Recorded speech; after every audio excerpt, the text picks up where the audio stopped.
You're listening to the Low Pressure Podcast, the podcast for skiers. Presented by CMH Heli Skiing and Peak Performance. All right, we're trying this again. Cheers, Take man. two. I'm rusty. I'm scared of all the noises, the background noises. Background noises or the camera's on. Like for the last 6 Yeah. months, I've been producing someone else's podcast, so I'm like double checking making sure everything's on and working and the lighting's right. And now I just got to sit here. Oh, did I turn off my phone? That's a question I have. Yeah, I probably did. Did you turn your phone off? No. Yeah, let's turn them off. Okay. All right. You unplug the fridge? I did unplug the fridge. Yeah, absolutely, man. Yeah. All of these things are starting to come back together. I've done like a couple hundred of these, and you'd think I'd like just more or less have it down, but like I'm fired up. LPP season 9 starts today. Season 9? Yeah, man. Wow. How old are you? 25. Holy smokes! So you were Just what? turned 25. So you were what? 16 when I started doing this? Yeah. Holy crap! I'm old. 16. That's awesome. That's sweet, man. Well, welcome to my house, and welcome to the podcast. Like we said, I wanted to get you on last year, but sometimes it just works out how it works out, right? Yeah. So what have you been up to this summer? Summer, I've been working a bunch and mountain biking as much as I can and living in Squamish. Yeah? Yeah, living sea to sky. There's no shortage of fun activities to do. No doubt. Where are you from originally? I'm from Canmore, Alberta. Oh, That's where Canmore. I grew up. Yeah. Oh, nice. I always don't know about people that haven't been on the show just because I want to learn about it. Yeah. when I'm on the show. Do you ever watch This Hour Has 22 Minutes? It's a Canadian show on CBC. No. It's like a sketch show for like seniors. No. It's kind of that kind of comedy. Like CBC is basically like, old people watch that show, right? And it was like kind of mild, tame Canadian style comedy. And there was a character on it named Mike from Canmore. Oh, really? And he'd always be like, I'm Mike from Canmore. And that's what I think about every time I hear someone say they're from Canmore. I'm like, do you know Mike? That's awesome. I bet never seen you it. some older people would be like, oh yeah, whatever. Yeah. Mike But from my parents Canmore. know Mike from Canmore. So what's the mountain there? It's You got 3. It's the Ski Big 3 resorts: Norquay, Sunshine, and Lake Louise. But which one was yours? Lake Louise. Yeah. Yeah. If you grow up in the valley, you usually have your favorite resort, and you're super biased So about it. I've never skied any of them. Like why is that one your favorite? And like what are the differences between the 3?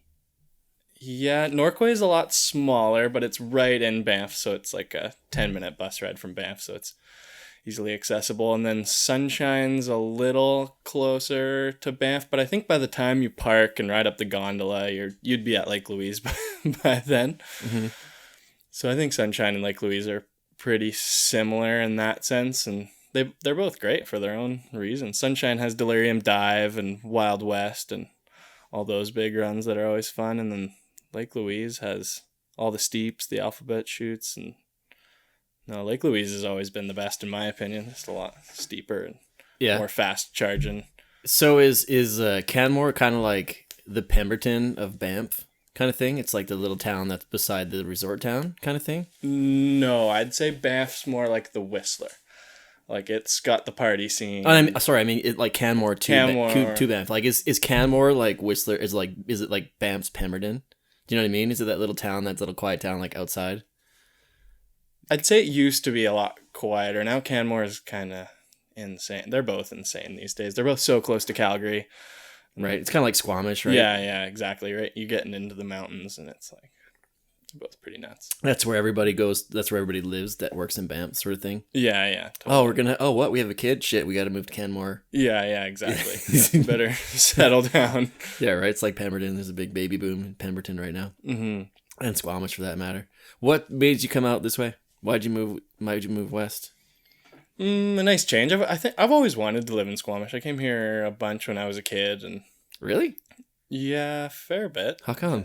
I don't know, the skiing and the biking. Your parents are big skiers and bikers. My parents are big skiers, bikers. So they'd come and windsurfers and oh, really? Yeah, they'd bring us all over the place when we were growing up, and we came here a fair bit. I always loved it here. Then the skiing. I was living in Revelstoke for a bunch of years, and then the filming was always pretty productive there. But whenever I came out here, it was really productive. This is where the scene is and everything's happening. So it was always really productive out here. And one day said, screw it. Move to the coast. Moving to the coast. Yeah. It's so many people back there have like an aversion. It's like, oh, I don't want to move to the coast. So they move to the big city. That's where the scene is. They like their little like people from Golden or even like Revy. It's that little brother syndrome. It's like, well, Revy's sick, fuck Whistler, all that kind of stuff. You know, people always, everyone's got their town. Yeah, people try and hold on to that like identity of their town and stuff. And then whenever someone actually does decide to move out here and they realize how much better it actually is, I'm like, yes. No. See, like those places are amazing. Don't get me wrong. Like half of me is like, oh man, I'd love to move out there because it's quiet and it's mellower. I've lived ever. It's funny because I started in Canmore and then I moved to Golden and then Revelstoke and then Squamish. So I've just been slowly moving west, one town at a time. You're gonna end up in Tofino after a few years, probably. I don't know. I was thinking I love Squamish, but maybe slowly move back that way eventually. Back east again? Yeah, back towards Revelstoke at some point. Just kind of hit the wall and then bounce. And then bounce back. I think that's the way it's going. Just because of like, why? Because of like speed of life and cost of living and stuff. Yeah. Revelstoke's always got a special place in my heart. Yeah, Revelstoke's awesome, man. I'm a big fan. Do you not think though that Revelstoke's kind of like? Because I got to Whistler in '99, and I've seen it change so much. Like the first 10 years, there wasn't as much change as there was in the last 10 years. Yeah. And I'm just like, I don't recognize this town as much sometimes. You know what I mean? And I know since the gondola went in on Revy, even in the last 5 years, it's kind of done that. Like the first 5 years, like, hey, it was still cool. But the last 5 years, I'm like, well, sure. Revy's a scene now. No, right? Yeah. If it's a powder day, it snows 25, 30 centimeters in Revelstoke. There's going to be some people. Right. Where when I first moved there 6 or 7 years ago, there was no one there on a powder day. It was like you could show up 8:30 in the morning on 30 centimeter day, barely wait in line at the bottom. Right. And now it's pretty busy. Yeah, 2-3 hours long sometimes. And now like Golden still hasn't really quite picked up yet, I don't think, but it's getting there. I've heard Golden just this past few seasons have been pretty busy. Yeah. Kicking Horse, yeah. People want to ski, man. Yeah. I think ever since the Freeride World Tour went to Kicking Horse, it's been picking up. That's good for them. Momentum. That's the whole. That's the whole point, right? Yeah. That's awesome. We're actually going to be doing something with the Freeride World Tour this season. Oh, really? A little podcast, something. So if you're watching, stay tuned. We'll be announcing that sooner than later. Right. Can't tell you what it is yet, but I'm pumped, man. I'm a huge Freeride World Tour fan. Super top secret. Super top secret.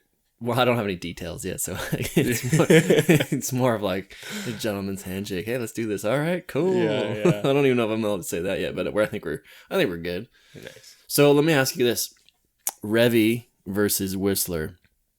So, I'll get specific here in a second. So I talk about over the years the game, the Powday game, right? Like Whistler is a shit show when it's busy. Right? It's so people are like, Whistler's so busy, blah, blah, blah, blah, blah. But if you know how to time your laps, you know how to play the game, you know where to be when. I've talked about this many, many times. We even did an episode about it. You can get powed all day. You're first at every different zone that opens. Do you have it set better in Whistler or do you have it set better in Revy? Yeah, I mean, I've only lived in Whistler a few years and I've never really gone to the resort on a big powday. We usually end up going and sledding and try to film it in the backcountry. So I wouldn't know where to go. If I went to Whistler on a powday, I'd probably just get frustrated. But just stuck in line, yeah, right? Yeah. Interesting. But do you have your Revy route? Yeah, I got a good Revy route. So you just haven't spent the time in Whistler yet. Yeah, I haven't figured it out. So yet. what's your Revy route? Are you willing to share it? Since you don't live there anymore, man. Whatever. That's share top it. Secret. Come on, man. Spill the tea, bud. No, that's top secret. I mean, Revy's not huge. You can figure it out pretty easy. Yeah, right. Yeah, that's fair. Well, so you, like you said, you moved to Squamish. You've been living there. You're working in the summer times. Yeah. And then skiing in the winter. Yeah. What did you tell me the other day? What are you doing? I'm doing excavation. I'm an excavator operator. Is that what's on like your LinkedIn account? Excavator operator, pro skier? No. No, he's like, what's LinkedIn? What's LinkedIn? Do you have like, are you like driving like backhoes and stuff? Like, what are you guys doing? I'm running like a big 50-ton excavator, doing a big rock cut. We're doing like a 30-meter rock cut, putting in a road to a subdivision. What does that mean, rock cut? Like, is that when they drill and blow the rock up? Yeah, drilling and blasting. And we're doing like a 30-meter rock cut to get a road into a new neighborhood in Squamish. Oh, really? For the fancy high-end houses? Mm-hmm, yeah, exactly. Are they putting a gate? A little gated community? Yeah, I don't know yet. But so are you driving like the dump truck or like the... No, the big excavator. So is it like a backhoe looking thing or what is it? Yeah, it's got a bucket and a thumb and you're just picking up rocks? You're picking up rocks, you're scooping all day. Dirt all day, putting it in trucks. Now, do they have with drillers? They have like pretty fancy seats in those things. Because the first thing you said when you came in here, it's like, "Hey," you sat in my chair. You're like, "Hey, this is a pretty nice chair." So for someone who apparently is sit in chairs all day, is a chair connoisseur, what are I've heard that the seats in those things are like amazing. Yeah, they got like a foot of air ride in them, so they're pretty gushy. Really? Do you ever get like develop any back issues or like? I mean, my back's always caused me issues. I can't decide if it's from skiing or excavation, but neither are helping. Or like a little bit of both. How'd you end up getting into that job? It's just like some people fucking tree plant and some people bang nails and my dad owns a construction company in Canmore. Oh yeah. So when I was 16 and I was looking for a summer job, my dad was kind of thinking, landscaping would be perfect because you can work the summers and take the winters off. Yeah. You can't do that throughout the winter. So I started working for a landscape company when I was 16 and they got me quite a bit of seat time and then just progressed from there and then eventually worked for an excavation company. So your dad has a landscape company? No, he builds houses and kept getting me work with... Oh, because he's like, hey, my kid needs a job. Yeah, my degenerate exactly. kid needs some work. My 16-year-old kid that knows nothing needs a job. And learned the ways of that. And I've been running excavators for 9 years now. That's not a bad job, eh? No, it's great. I like it. You're inside, but you're outside. Like if it's cold, you're warm, and if it's warm, you're cold. But you can balance, and you're outside, and like you can outside, open the window, but you're inside. You can open the window and get some fresh air or whatever. Yeah. That's pretty cool, and it probably pays a shit ton more than, like I said, tree planting or, right? Yeah, it's not a bad gig. Do you find that you get soft like sitting in the thing all summer? So like for instance, like just to relate, so like you said, this chair that I got. Mm-hmm. So the last couple of years I've had some like strength issues in my leg, and I finally figured out. I've gone to physio and chiro and all this kind of stuff, and I'm like, I don't know what's wrong with my body, right? And I think a lot of it has to do with, in the last couple of years, I've spent a lot more time sitting at the computer, right, doing podcast stuff. Oh yeah, and skiing a bit less. I'm getting a little older, my body's deteriorating. Yeah. And I've been like, well, like what the hell is going on? So I finally got connected with these people called like the Realignment Lab, and it's a physiotherapist. They're like two personal trainers, and then one of them is a masseuse. So they're basically like, well, this is here and this is in the wrong spot, and your hips are twisted and your arms there, and like you're stiff here on this side and this side, probably from this movement. And it's just basically they're looking at my body and being like, oh, this is here and this is here. It's probably because you've been doing this a lot. So what we need to do now is loosen this up and then strengthen the other things and then balance it out, right? It's crazy how much balance you need. Yeah, which is super fascinating to me, because the last 2 years it's always been like something's wrong, and then I'll go to like a physio, which is super helpful, but it hasn't fixed the problem. So I realized the problem is sitting in the chair, and they're like, she goes, I think your core is the weakest part of your body. I was like, what? I'm like, no. I'm like, yeah, your core's super weak. I'm like, oh crap. She's like, it's sitting on the chair all the time. Yeah. So do you find kind of that sort of thing with work, and like do you have to like really give her in the spring, like in the fall before it's ski season? Oh, for sure. But I stay moving pretty good in the summer. I try to bike almost every day after work, and I find keeping moving is key to not being really sore. As soon as you kind of get a little micro injury and you're not moving all the time, you tend to get pretty sore. Yeah. Just gotta stay moving, I think. That's good. Yeah, that's good. What are your bike trails in Squam? In Squamish? Really like everything off Ditch Pig and Angry Midget and the whole Diamond Head zone there. Yeah, up behind Quest? Yeah. Yeah. and there or Alice Lake, it's all good in Squamish. You're gonna stay. Are you still in that same place? Nope. I think different house. The one that you're living in. with Ed? Yeah, different place. You moved again? Yeah. Yeah. Is it a nice place? Yeah, yeah. Yeah, you're gonna stay there for a while or what? Yeah, yeah, exactly. Yeah. Tanya and I bought a house about a year ago. No way. Yeah. Congratulations. Yeah, like in Squamish? Yeah, in Squamish. No way. Just a little place, and we're gonna stay there for a while, I think. Is it like a condo or what? Yeah, a little detached house there. You have a house? Yeah. Like an actual detached house? Like a 3-bedroom. What the hell, man? Little house. Really? Yeah. That's impressive. Wow. Good for you. In Squamish? Squamish. That shit ain't cheap, man. Yeah, excavators, man. Ah! Right? See, well, yeah. Well, that's good. Now you can maybe like start. Now you're at a stage in your skiing career where maybe you'll start being able to add a little bit of like fun money from your skiing sponsors and stuff, right? Which is good. So you're in the last couple of years have kind of like slowly made your way onto the scene. Do you know what I mean? Like it wasn't Jordy Kidner's here. Do you know what I mean? But I feel like I was kind of going there, and then I had a little injury one year, and it was bugging me for a while. Well, let's talk about that. How's kind of your own idea of like how your career's kind of developed? Because right now, so you're on here now. Because today you're wearing a collar. You're wearing a collared shirt, a double collar, like you said. Collars. Because we've got the blank premiere in Whistler today. Which like Alexi Gabu and Jeffy Thomas and Stan Ray and before that even Casey Dean kind of started the foundation for blank, and those movies get better every year. Yeah, for sure. And you are featured heavily in it this season, and you're in last year too, right?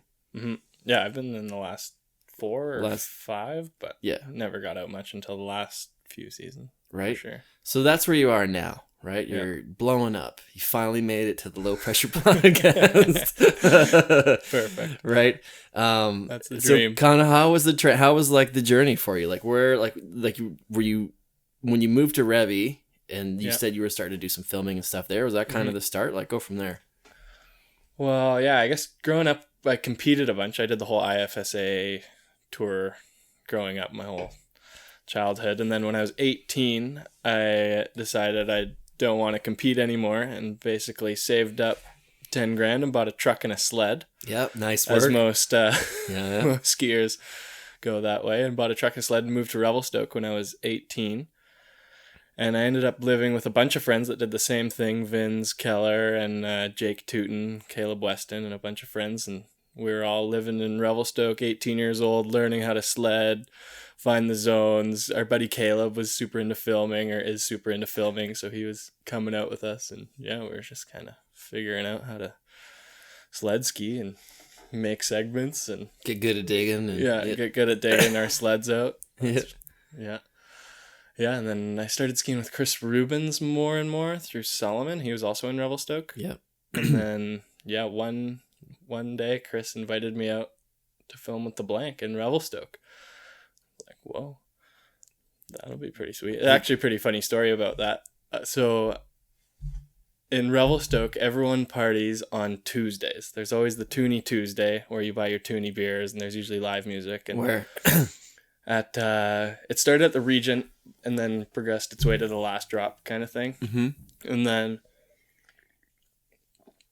so everyone would go out on Tuesdays, and then there's a lot to this story, I guess. Yeah, give her, man. I want to hear it. So I just met Tanya a couple weeks before, and then I had a huge crush on this girl, and then Tanya or a different girl? Tanya. Yeah. And then she said, "Oh, are you going to Toonie Tuesday tonight?" I was like, "Oh yeah, I'll be there."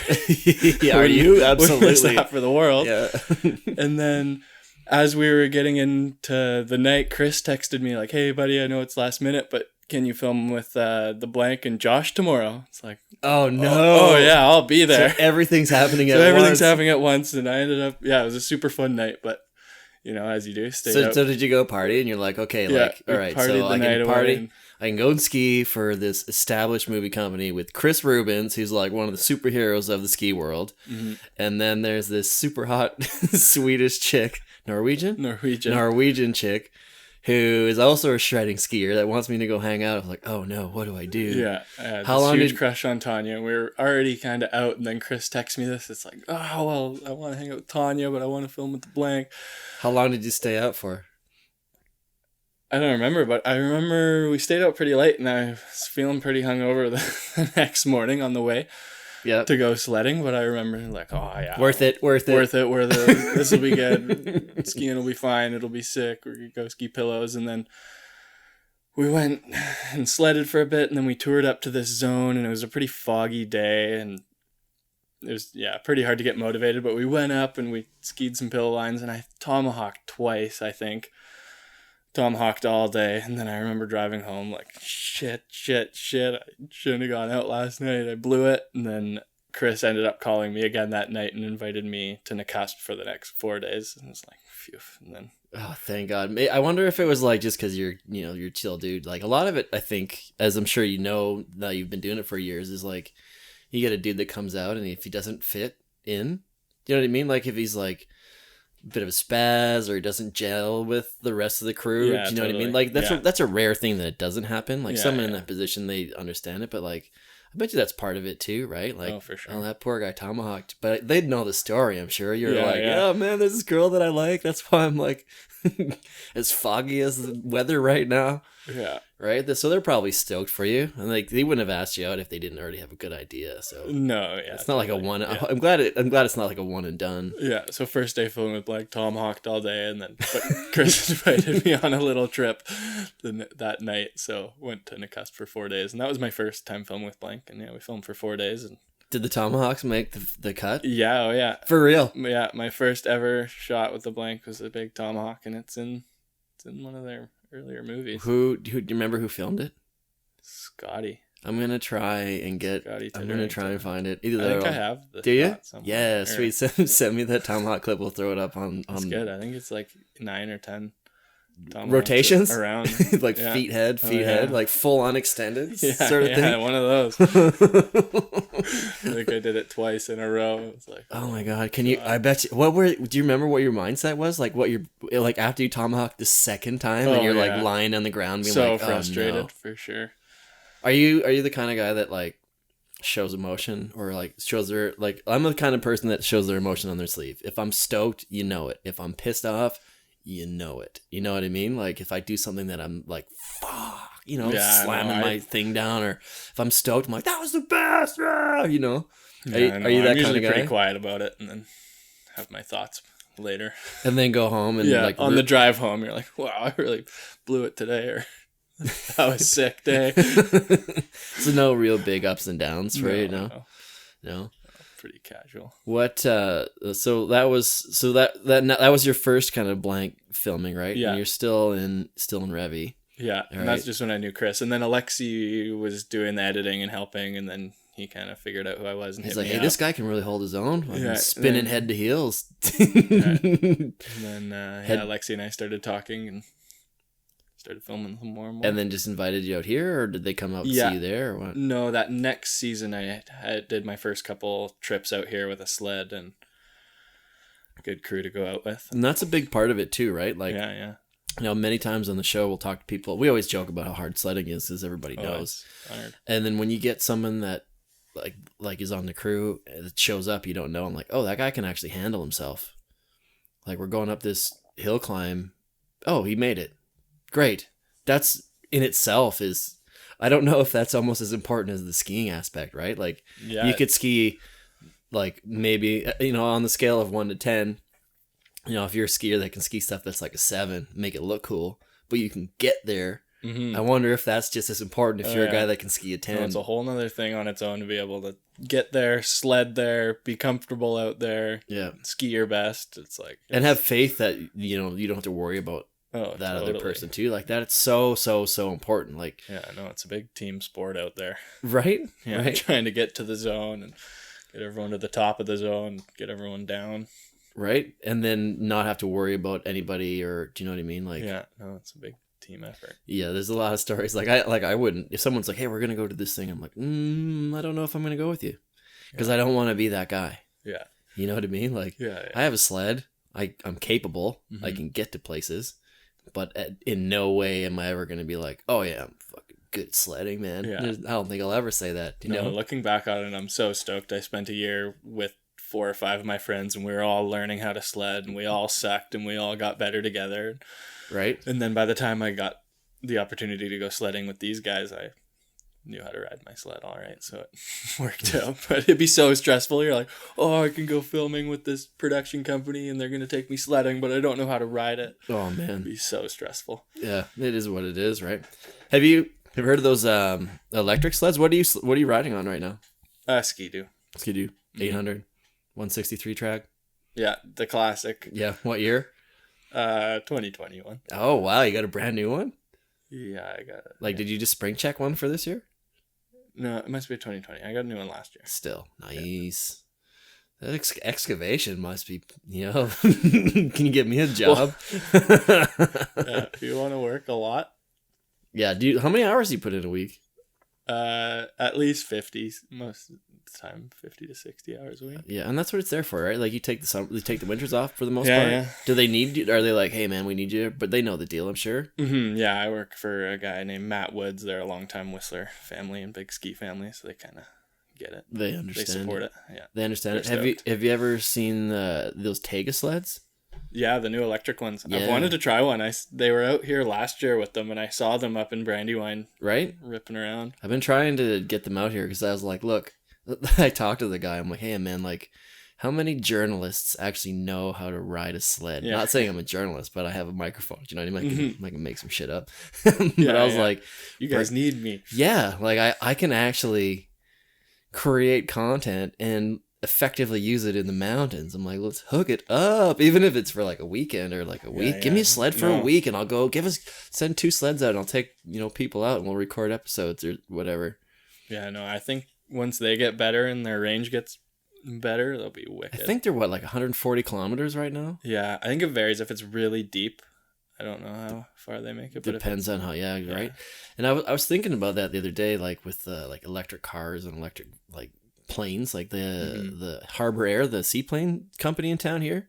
They're the first airline to go fully electric. Oh, really? I think in a few years, yeah. Cool. And people are like, well, what happens if the battery runs out? I'm like, same thing that happens if the like fuel, if you run out of fuel, right? Yeah. Like you're gonna crash. But they've They'll like have it figured out, you hope. But like I think people are more worried about like electrical going out than like fuel running out, just because it's still the same concept, right? Like if your energy runs out, you're toast. You know what I mean? But yeah.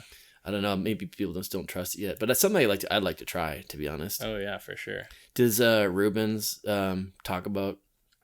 Because we all know Rubens is full on environmentalist. Mm-hmm. Does he talk about that stuff like on the skin track? Oh yeah, for sure. Yeah. Yeah. Like does he like lecture you and stuff?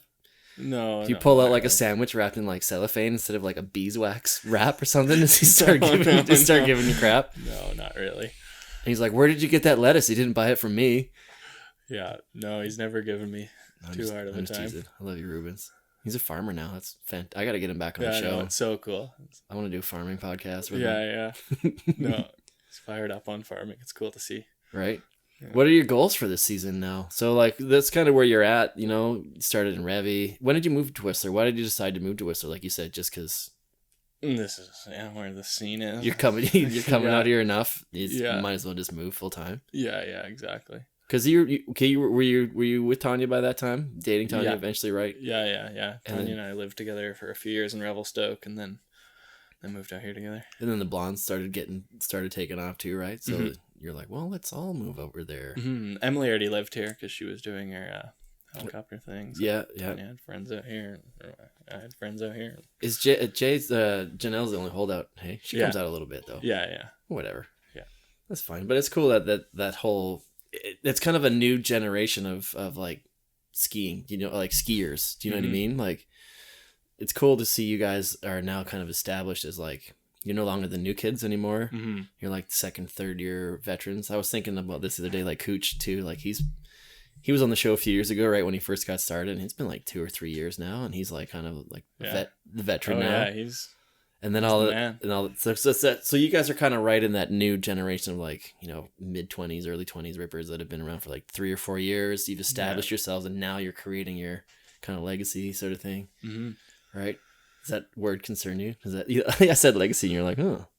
Have you thought about that kind of stuff? Do you even? Not really. I do, because that's just shit I think about, because I gotta figure out questions to ask on a podcast, right? We could also talk about last season. I don't think we talked about Let's do last season for me at all. Let's do it.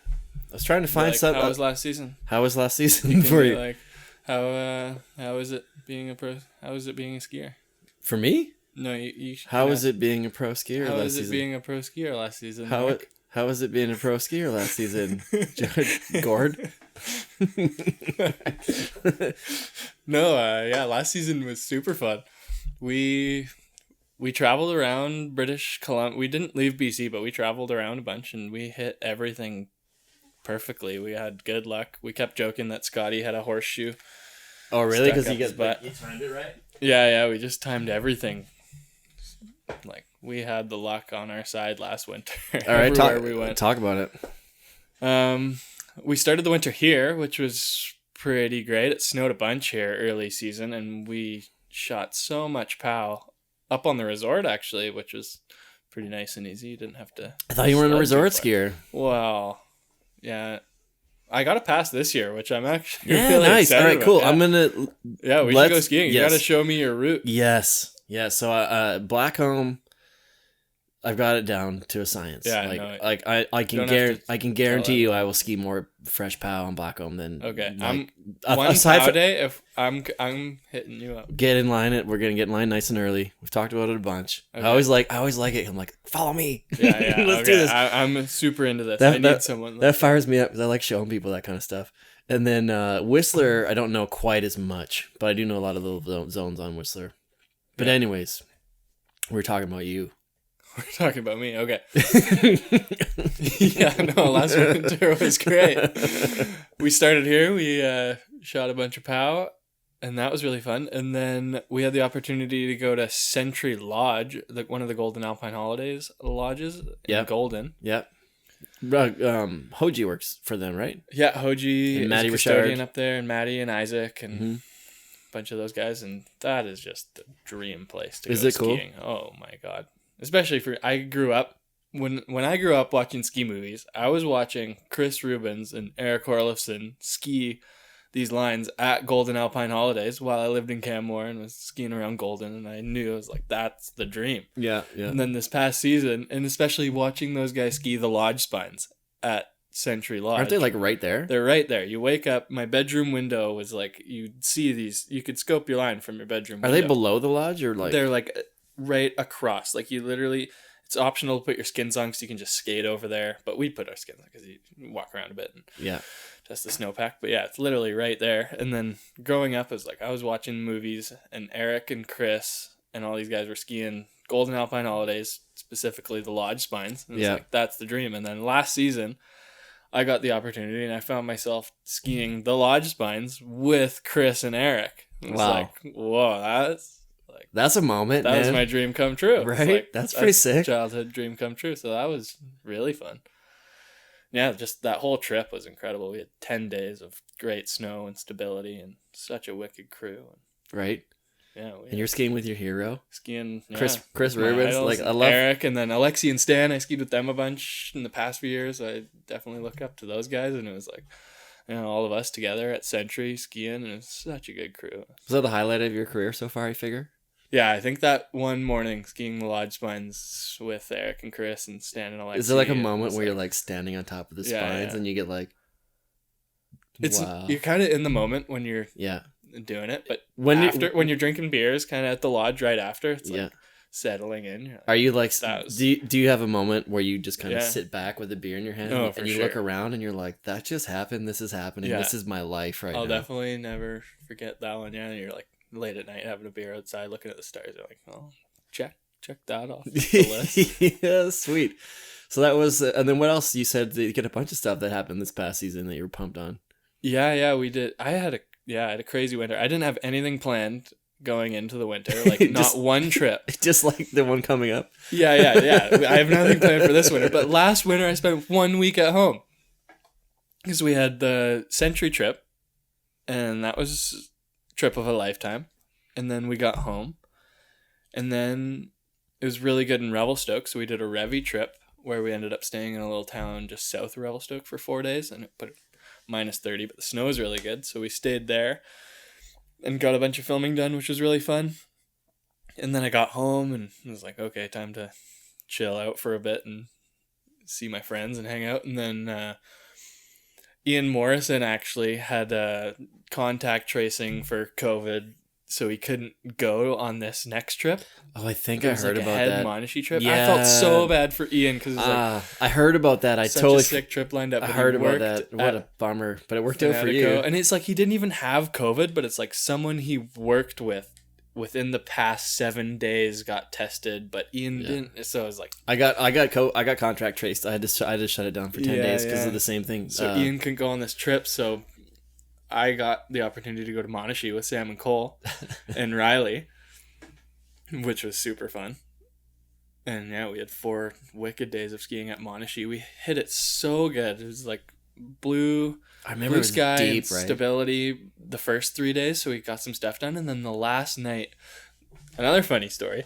So the last night we were at Monashi, and there was a decent amount of snow in the forecast, so we're like, oh, it's going to be a powder day tomorrow. And then it was our last night there, so we were hanging out pretty late and drinking quite a bit. And then it was like 11 or 10:30, and someone was like, it's not quite snowing yet. And then someone's like, we better drink it deep, because the snow had kind of turned to not the greatest snow. We're like, we need a good reset to have a good day tomorrow. Yeah. So we knew we weren't going to be too productive unless it got really deep. So someone was like, we better drink it deep. So we drank a fair bit that night, and then 1 in the morning or 2 in the morning, we were walking our way back to our room, and it was snowing toonies. And we were like, oh, it worked. And then we woke up and there was 60 centimeters on the ground overnight from like 1 in the morning. And we woke up and had the deepest day of our season. Wow. And it was just little hungover, but stoked. Oh, it was. Just crack a beer in the morning and keep it going, right? No, it was a fun day. There was a Sentry? Where's Sentry? Sentry's located just outside of Golden, like 20 kilometers into the pass is Golden Alpine Holidays staging, and then they fly you up into the Esplanade range, which is just bordering onto Rogers Pass. Yep. So when you're up there, you're kind of looking at Rogers Pass, and you can also see Chatter Creek from the other side. Oh, It's kind of right in the middle of like Chatter and Rogers. That's sick. All right, so that's 2 amazing trips that you didn't plan and they just happened. And then. And are these all for the blank movie?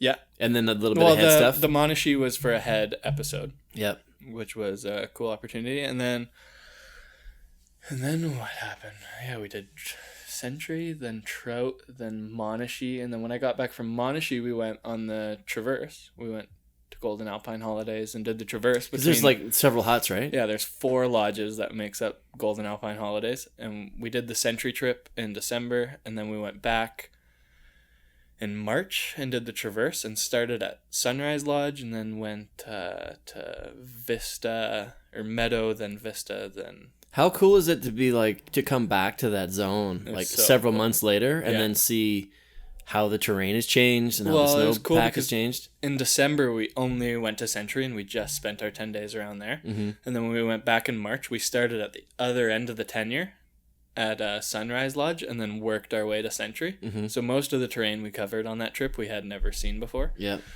We're just working our way along, skiing 3-4 days at each hut and filming just kind of light little day packs out of the hut, and then one day we decide we're going to the next hut and pack up all our gear and move to the next hut and just hang out and see what's good and see where it's good. And then when you get to Sentry, you're like, oh, I remember this place. Yeah, exactly.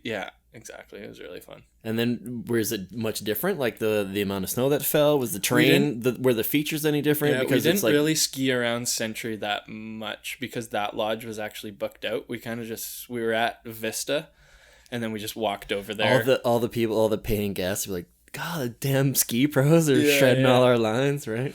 No, we didn't really go over to Sentry. We just went there 1 day trip from Vista to complete the Traverse. We didn't stay at Sentry. And did you have a good spring?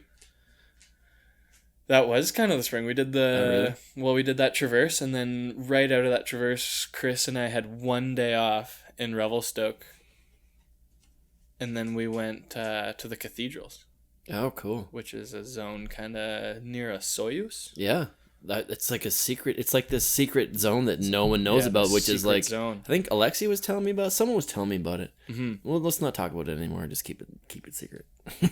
Yeah. Although I'm not going there really anytime soon, so let's blow it up. That's kidding. Yeah, no, it's pretty. But apparently, cool. there's this rad zone in the Okanagan that no one really knows about. That's just Well, yeah, it's pretty remote. Like it's pretty. There's these two guys that run it, Sean and I forget the other guy's name. I'm sorry. Yeah, Sean kind of took us up there and showed us around, and it was pretty cool up there. Definitely, all the skiing is remote. Like you're walking 3-4 hours to get to the couloirs and to get to the big. And then, big are you lines. camping there? Or, No, there's huts up there. There's a big lodge. But like, up there. are you walking 4 hours in a ski line and then walking 4 hours back, kind of thing? Yeah. Yeah. You're big not days. you're not like setting up camp at the bottom of the. You're not skiing spines 20 feet away here. You're walking 3 or 4 hours. It's a big day. It's a big day. Did you do any big Alpine sled labs? Any No, Alpine sled missions, like spring missions? No, that's what I was really missing out of last year. So this year I definitely have a goal to stick around here a bit more in the So spring. this year the goal is some sled missions, some spring sled missions, Yeah, and ski some more. heli time, Yeah, really, yeah. big line heli time. Goal for this year is to spend more time around here in the Alpine because I love skiing pillows. Skiing pillows is my favorite type of skiing. It always has been, but ever since moving out here, I've had the cravings to get on some big Alpine lines, which hasn't really happened for me yet. So I really want to work hard this year to get that going. You've established yourself, and then now the invitations are gonna make their way. I think you're gonna work your way into some that spot, right? opportunities You've there. proved yourself thus far. People know that you're good in any situation, so they're like, all right, let's make it happen. I think Stan's kind of the same thing. He's like, I don't think I've ever skied an Alaskan line. Like, I don't think he's gone to Alaska to ski like a big line like that either. And I know I was talking to him recently, and he's like, that's like one of his. I gotta go do it, you know. Yeah. So I don't think. See, he's just basically like Solomon, blank, that sort of stuff. Like, you know, there's the MSPs and the TGRs and all those companies that always go up and get all that done. But Solomon hasn't really sent a lot of people up to Alaska for that. No, it's expensive. Now it's time, Solomon. Let's see a Solomon AK mission with No, let's see a head AK mission. a head. Yeah, sorry, Let's pardon. see Yeah. Sam, Cole, and Jordy. So yeah, that's and right. Ian in Actually, Alaska. Yeah, actually, that would be kick ass. A head. That would Alaska. be good. I always associate Solomon because blank is a very Solomon heavy production, right? Mm-hmm. But it's kind of half and half. It's like a head Solomon kind of athletes, Yeah. right? You got Cole, you got yourself, like Jeffy. Mm-hmm. You know, And does- K2 too. They've K2, got a yeah. Stellar sponsored them last year, which is That's awesome. right. That's right. Stellar. I was just Head, thinking like Douglas and K2. Alexi and Stan, and then like Dyack and Drew, and you know what I mean. Like that's it. Just where my brain goes. But yeah, that's for a good. sure. That's a good point. No blanks. Hey Heimer, Big. Heimer. Are you listening? AK buddy, you got the crew. Let's make it happen. I want to see it. Let's podcast it too. Send me up. I'll come and we'll document the whole thing. I'll make a podcast series out of it. All right, cool. Good talk. All right. Good talk. Thanks. Yeah, right. No, that'd be the dream. And then have you seen your segment? In the blank? Yeah, you watched the movie, Yeah. right? Yeah. Yeah, I've seen it. Now, do you like one of the things I love the most is athlete edits, Yeah. right? Where the athlete actually gets their footage and they can put it together how they want with their music, and it's sometimes way better. Sometimes it's meh, right? But No, I want them. I want the blank to talk to talk to Alexi and Alexi Jeffy. and Jeffy. Hey, if Alexi. you're listening. Hey, Alexi, you listening? We would love athlete edits. I'm just kidding. Well, just ask him. Yeah. I think it'd be cool, man. Because I've always wanted to just get a hold of some footage and just do it the way I wanted to do it. No, You know what I for mean? sure. Like I'm not a pro skier. I don't have any I love footage. the blank, and I trust Alexi and Jeffy to do the best. But at the same time, it's like I'd love to see my footage. Yeah, play well, around with it myself. it's great because as your skier, when you're skiing all winter, you kind of have this vision of what it's gonna look like at the end of the year because you ski all these lines and you have this little mental right. thing of what it's gonna look like, and then you see it. It's like Yeah, right. And it's like, and then but you it's see still it. sick. It's like it's Yeah. awesome, and Jeffy and Alexi know that they're great guys to be dealing with. Right, it, like 'cause Cole, I saw like they're- a MSP clip the other day that he posted. Someone posted, and it's like a Tool song, and I'm like, yeah, that's sick. yeah. I'm like, Tool is rad, and he's like, I would have chosen some rap, and I'm like, yeah, fair enough, because that's your style. You know, like, he wouldn't have chosen that because that's not his. It's still gonna be rad, like it's the vision of the film company. Mm-hmm. But that's why I like the athlete edits, like the movie itself. Yeah, because it can. If the movie's great, right? Like the people that make those movies, like Alexi and like And Gaffney Jeffy. and like the dudes like the Joneses or whatever, right? They know what they're doing. They know what they're doing. And they know know what the people want. and they know how to put out a good film. And they know how to put they know how to put a segment together. But that's why I love watching the athlete edits, is because you can get A better idea of the personality, who the athlete is, the athlete, right? Like, how do you see your own skiing? Yeah, exactly. What music are you into? What's your energy? What's your vibe? Like, how do you see yourself? Like that, I'd love love that. to put a segment of me skiing to some Dire Straits or something. Okay, I'm out. We're off. We're done. No. No, don't do it. Oh, sorry. Okay, so I'll tell you this. So when I was like, I don't know, when I was working I used to work at the brewer house in town, like early 20s. Yeah. And I was there for an entire summer, and the fucking satellite thing broke or didn't work, or they didn't, listened or to they a Dire didn't, Straits they CD didn't pay for it. 2 years. Absolutely, they had a Dire's best hits, greatest hits, Dire I feel Straits. bad. Well, and they put it on, and we listened to it on repeat all day, every day. the first time you listened to that album, for the whole summer. probably loved it. No. What? I'm sure it was okay. I'll tell you this. They're good musicians. Mark Knopfler is the fucking he's greatest. Good musician, but I can't do it. I can't stand it. I can't stand it. I hate when there's like those things where it's like it's just scarred you from this I can't experience. stand it. Dire Straits, no, pass, hard pass. Well, then I won't watch your. No, you know what? I don't want you to put an athlete edit out because. Fine then. I won't. No, you should. You should. I'll watch it. I'll watch it. But it's just. I'm gonna change my athlete. It'll change your opinion on. Yeah, Dire probably. Straits. Well, I don't know. Well, maybe. We should revisit. some Yeah, Dire maybe you Straits. can change my mind. I can change your mind. Maybe you can change my mind because one of those things. If I hear that song, boom, channel changes, or I'm skipping the what? song. Yeah. You're one of the Mark Knopfler, the best to ever do it. Sure. I'll take your word. Oh, yeah. I respect. That's the beauty of people. Everyone has their opinions, and everyone's. I respect your opinion, I respect your opinion, but even though it's wrong. Well, that'd be cool, man. Like, yeah, I'd like to see that. Like, that's my favorite thing. Is I almost like them more than the movie. Yeah. Just because I like to see. I think that'd be a cool movie. Like the way, like, instead of doing a full movie, the way it normally is, you do it segmented. get the segments. Blank did that before Blank was that style. Oh, really? Everyone had their own segment, and yeah. they just combine them together. Yeah, and then it was like everyone, like it started with shots of them as kids, and it's just like, yeah.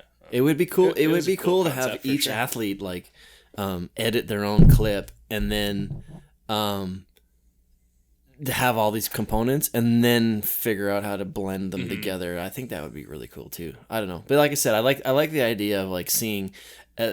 How this is how watching the athletes ski, but actually seeing this is how they see themselves. This is how they picture themselves. Like you said, you've got the idea in your head, and then this is how I manifest it. Yeah, and this is the music that I like, and this is the tempo that I like, and like that. That I don't know. That I find that way, and that's why I do this podcast. Is I like tapping into people's brains and stuff, and like figuring out who they are, and that's another way of doing that.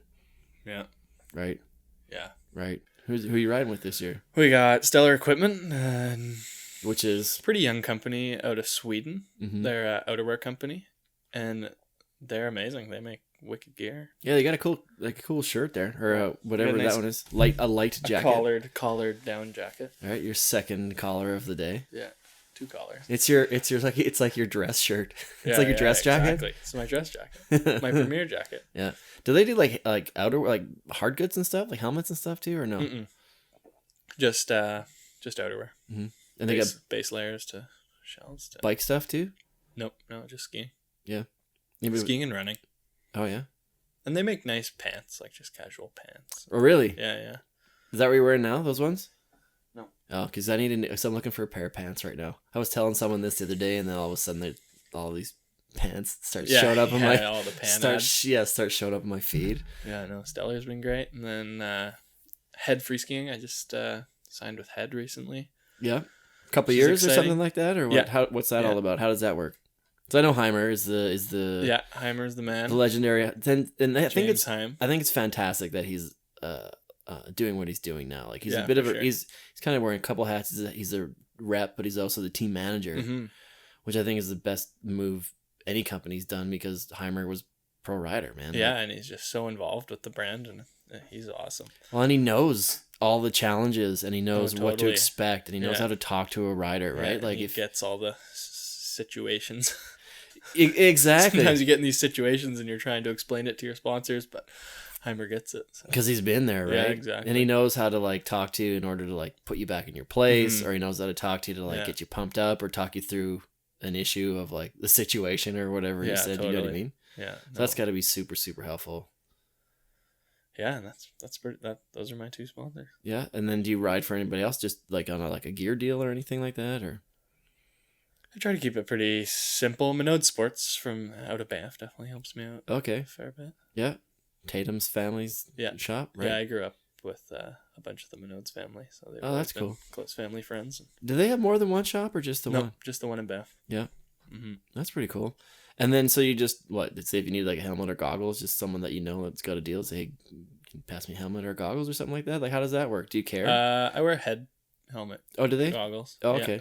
I didn't know they did. Head helmet, goggles, and then Stellar. So it's pretty much Head backpacks. Yeah. Oh, so it's pretty much head to toe. Yeah, head to toe, Stellar, and head to toe. Yeah, right. That's clever. Yeah. Whatever, man. I'm still a little bit. We're getting there. Listen, in about 3 weeks, when I've got a few more under my bag, and I'm a little less rusty. Well, no, I like it. We'll get rolling. Where can people find you? Actually, I was looking at your Instagram today while I was sitting on the can. I just felt like sharing. Nice. Just because I'm like, I should probably have a look here. But your Instagram is good because it's just straight up, for 99% of it, just straight up ski content. Straight up bangers. It's not like you. Yeah, I try not to share a lot of my personal life on there. At the sunflower, the sunflower field, or do you know what I mean? Like it's, oh, cool, that's a ski line. Oh, that's a ski shot. That's a ski line. Yeah. That's a ski line. Right? You feel like you're a pretty private guy.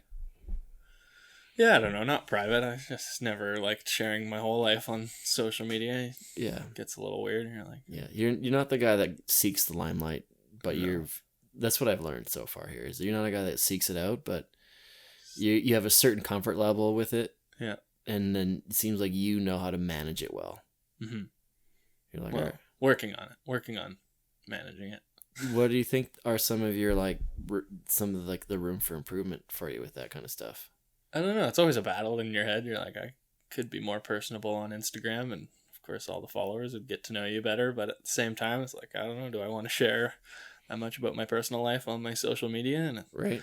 It's always a battle in your head. And then I find if you start being more personable on social media, you kind of start feeling like you're doing it for social media. And it's like, I like to do it for myself at the end of the day, and not for social media. So it's always a little battle in your head. Have you ever gotten any encouragement or pressure from any partners or sponsors? No, never really. Just stuff that you might put on yourself, like I need to do more, like when you're around. I put a fair amount of pressure on myself. Deliver. And when you're around like other skiers and stuff, like say like Stan, Stan's right, who's like, social media guy. I just ate a turkey sandwich, and then here's my face sneezing after I got some of the pepper in my nose. You know what I mean? Like, no offense, Stan, but he's good at it. Like because I know some people are great at it. Right? And they put so much out, and do you find yourself maybe looking at that and be like, wow. It suits some people. But you don't ever feel the pressure looking at them, be like, oh, maybe I need to put more out. Like, sometimes for sure. You're like, check out my shoelaces. I put new ones in. They're yellow, or I don't know. I guess as I'm getting older, I'm figuring out who I am, and I don't think I'm that kind of guy. That's fair. That's fair. I get you. But yeah, I love sharing all the cool skiing stuff. Right, and that's good too. It's like, I know a lot of people will start like doing fishing stuff in the summer, and people are like, we don't care about your fish, or like more ski content or more. I could post a lot of excavator content in the summer. I think you should. I think people would like it. You should, man. You should start a new account. I had one for a bit. I deleted it. Oh, what? It's called Gord the Digger Guy. What? Yeah. Just fire it back up, Yeah, man. I should fire it back up. And you know what? People will be like, Then hey, again, I felt pressure that I had to post stuff. I'm like, yeah. once a day you're sitting in the thing anyways. I bet you there's times when you're like waiting for like a dump truck to show up and you're like, Yeah, well, I can't do totally. anything until the guy rolls. You might as well take a take a photo of the rock that you're blasting. And Yeah, I'll get back on it. what, Gord the digger guy? Gord the digger guy. Why Gord? I don't know. That's what. It's because it's Jord it's a French. It's like when a French person goes, his name is Gord. No, it's That's Jord. always been my nickname, has been Gord, and then I don't know, Rubens and all the guys call me Gord the digger, or Gord the dozer. Gord. It's kind of stuck. All right. So if you see Jordy Kidner, Gord. Gord. Yeah. So we're gonna. So we've got you got the premiere tonight, and then we've got IF3. IF3. In a couple weeks. IF3 Whistler is in 2 weeks. Today, I guess. Mm-hmm. And we're gonna be showing your movie on the Saturday matinee showing. So if you're listening to this is gonna come out a week before IF3 in Whistler. We're gonna have 3 nights. An all girls. IF3 all girls night. We're gonna do snowboard night, MSP premiere. And then we're going to show Blank again in the afternoon. Saturday will be some matinee showings. And then Saturday night will be the awards gala. So if you're listening to this and you come out and you see Jordy, say, what's up, Gord? What's up, Gord? What's up, Gord? Heard you on the LPP.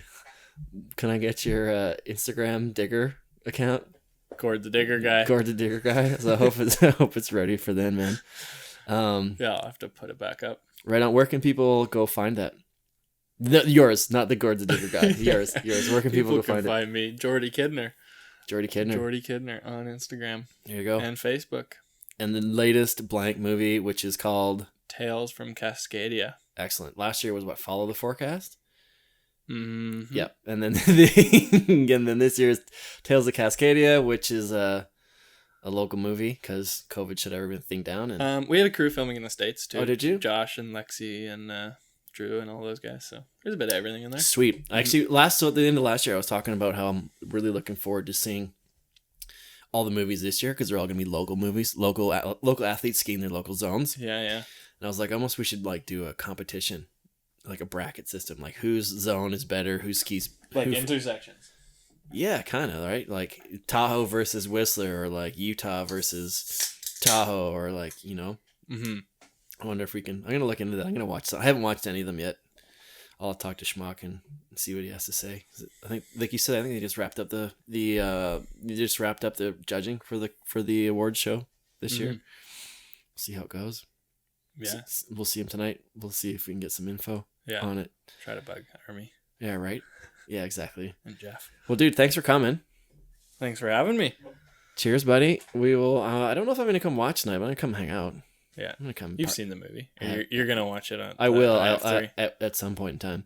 It's funny. So I do IF3 for a bunch of years, right? You know, hosting the award show. For like 2 or 3 years, I didn't watch a single movie. I would just be like, Jeff, just tell me what I need to know, or like, let me see your notes. That's funny. I'd be like, you guys got to check this out. It's awesome. I don't know. For a couple of years there, I just didn't watch movies because I was like overwhelmed with ski stuff. But now I'm kind of getting my love. Makes sense. The love for it back, right? Yeah, I love watching them every year. Yeah. See what everyone did. Right. How's your body feeling? It's feeling good. Strong? Yeah. Ready to roll? Ready to go? Yeah. Sweet. Ready to go. It's that time of year. Been in the gym a bunch. Yeah? Yeah. Time. It's time. Are you a gym guy, or is it just like a... Yeah. Yeah. Every September 1st, I make sure I get a gym membership for 3 months. Yeah. And hit her hard. Do you have like a certain program, or you just gonna do it on your own, or do you like hire somebody? Tanya's my personal trainer. She knows. Well, yeah, she's good. She knows what she's doing. Yeah, She's got she programs gets me in and the stuff. gym. She gets me into shape. Spotting her. Mm-hmm. Yeah, I'll spot you, baby. Not like that. I'm just teasing. All right, man. Well, go watch the Tales from Cascadia. Yeah, go watch it. Go to like Blank. I think just type in Blank movie or Blank ski. Google, and I think it's coming out November 7th.